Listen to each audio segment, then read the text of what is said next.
Alright, so today I'm going to go over how I analyze music as a quote-unquote audiophile and kind of what that means and how to be one yourself if you're trying to get into it. So there's kind of a line between being fair and enjoying music. So you can enjoy one headphone over another headphone for different reasons, and sometimes the most technical headphone isn't actually going to be the most enjoyable.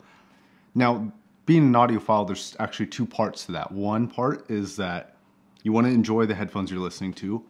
And the other part, again, is the fairness. So how do you differentiate between the two, and when should you choose one path over the other? So my example of this is the M1060s by Monoprice versus the HC600s. So from a technical standpoint, from what they can reproduce, the M1060s are better. They have better highs. They don't have better mids, but it's equal to the highs and the lows, and they have excellent lows. It's a very balanced, and it's completely even across the entire soundboard. And that's kind of the important part, is that it is even. That's exactly what you're looking for. However, personally, for certain things, I enjoy and would recommend the HC600s over the M1060s. Now, why would I do that? And how am I going to analyze it so that I can give somebody the proper recommendation for what they listen to? So a big thing that I actually recommend personally is writing down on a notepad exactly what you like and dislike about the headphones. And then you can go through all your basic steps, like how much treble does it have, how much lows does it have, how much yada yada yada. Just keep going down and down and down. And I think that will allow you to kind of analyze, and then you can compare notes with the previous page. Like yesterday, for example, I did the DT770 Pro review for Beyerdynamic. I didn't like those, but I wrote down all the things that I found about them that I found either interesting or little quirks in the sound, something like that. And so once you've kind of narrowed down exactly what you like and dislike about a particular set of headphones, then you can start to more finitely listen to the quirks. So I'm a more what I would consider experienced listener. I've tried many headphones, I've tried many high-end headphones, and so I know exactly what I'm looking for when I put them on, and if they surprise me, then perfect. Then I focus on exactly what they're good at. M1060s are way better at being a balanced pair of headphones than the HC600s, but the HC600s have this milky and rich and textured mid-range for vocals.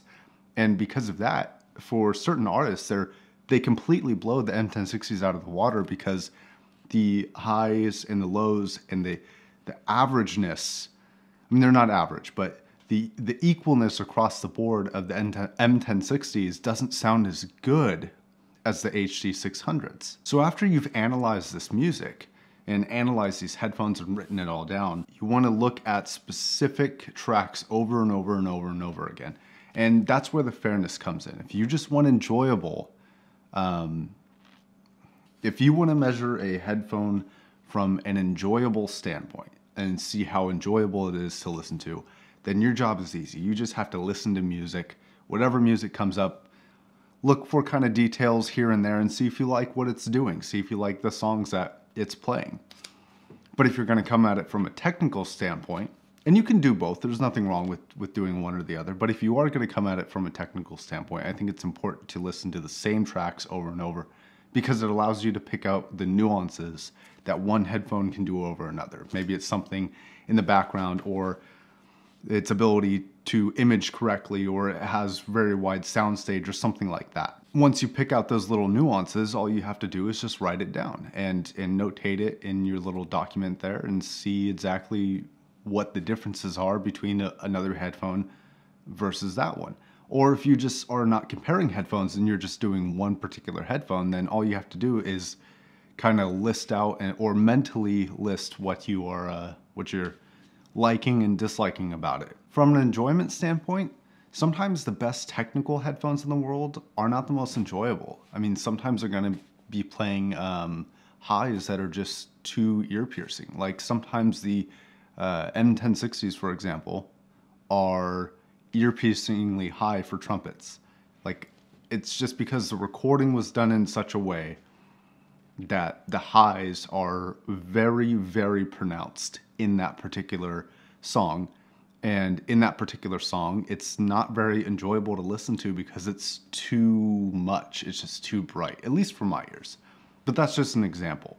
So now that you've figured out how to analyze music and how to listen to it, how are you going to differentiate one headphone from another from different time periods? Let's say you go from your home to an audio show and listen to a pair of headphones, and they may sound very similar. Let's say you listen to Sennheisers now and you go and listen to Sennheisers somewhere else.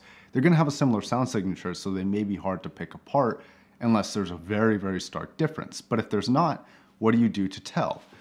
Well, what I like to do, if you're not going to bring a notepad with you and write down every little thing, you can pick one particular thing in a song that you really, really find unique to those headphones. Sometimes it may not even be a good thing. Sometimes you can say, okay, well, at this time limit, at this, let's say minute 2:48 of one particular song, there's a little bit of sibilance when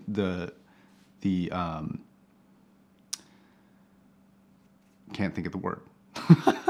When the singer is singing in this one particular second, there's a little bit of sibilance that I picked up with this one pair of headphones. Does this other pair of headphones do that at that exact time?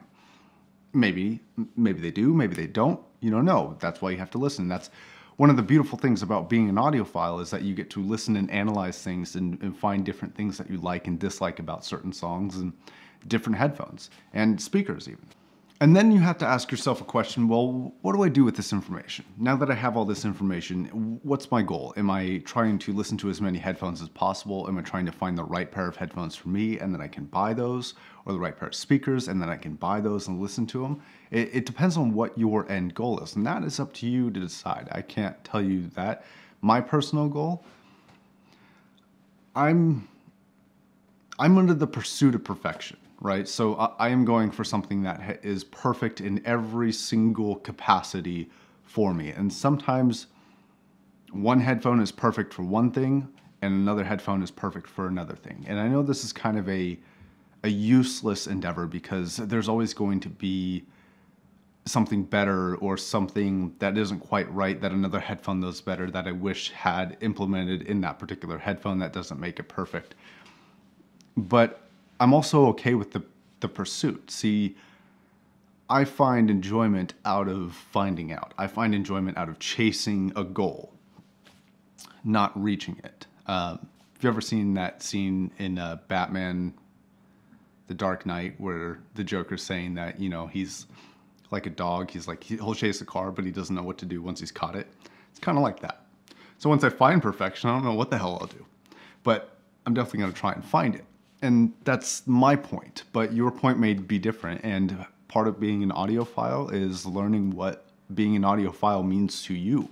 So how is it being implemented in your life? And how are you going to pursue whatever your goal is? I'm just explaining my process and how I chase after certain things and how I analyze music from a technical standpoint. Anyways, until next time, my name is Josh. This has been One Man's Guide, and thank you for watching.